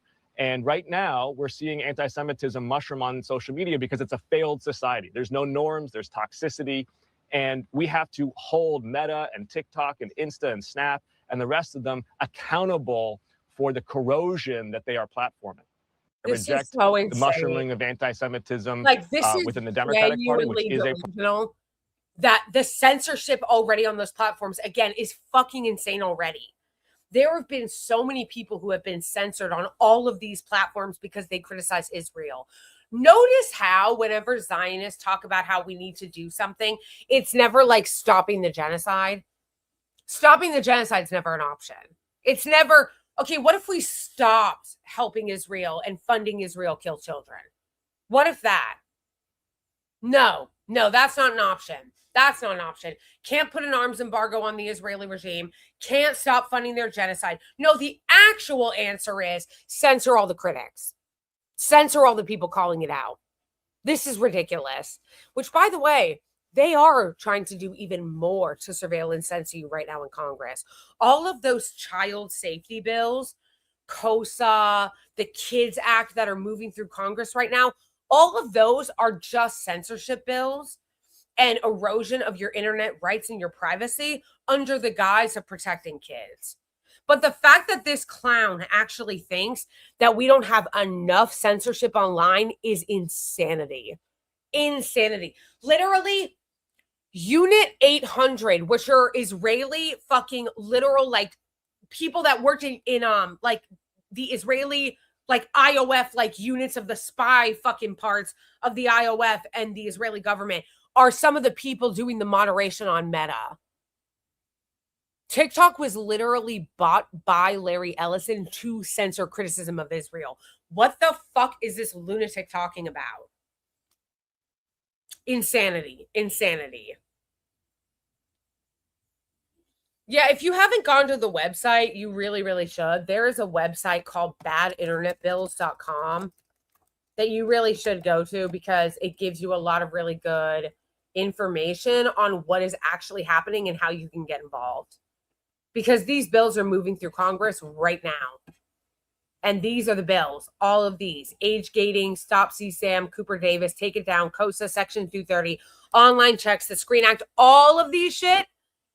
I don't even see the Kids Act on here. But the Kids Act too, that's moving through Congress right now. These are all just internet censorship bills in a trench coat. If you like your privacy online, these bills want to strip you of that so that you have to give your government ID to the internet. It's insane. So Anyway, I'm going to wrap it up here. Thank you guys so much for joining me. Thank you to everybody who gave me super chats during this stream. Oh, gotcha, Casey. And they're trying to fuse our military with the Israeli regime right now. So call your Congress people about that too. But anyway, thank you everybody who sent super chats. I really appreciate you. Thank you everybody for joining the stream. I had fun, of course, as usual with all of you guys. I love you. Please make sure that you like and share the stream and that you subscribe to both of my channels. Shout out again and thank you to everybody who is a member on this channel and who is a Twitch subscriber. Thank you so much, everybody who is a Ko-Fi member and a patron. Thank you, everybody who wished me a happy anniversary. I love you guys. I will miss you because I won't see you for about a week and a half. But I do love you, and free Palestine and abolish ICE. And make sure to please keep cool. Unit 8200, thank you. Please,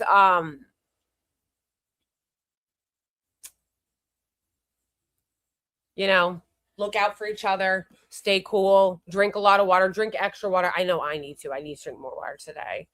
Thank you guys for the anniversary wishes. I love you so much. And I will see you on like the 15th. Unless I do a surprise one. If I just am able to just do one really quick, and I do. Otherwise, and did you? I didn't even get to the AOC thing. That's okay. Did you? Did you? What gives? All right, everybody. I'll see you then. Love you. Bye.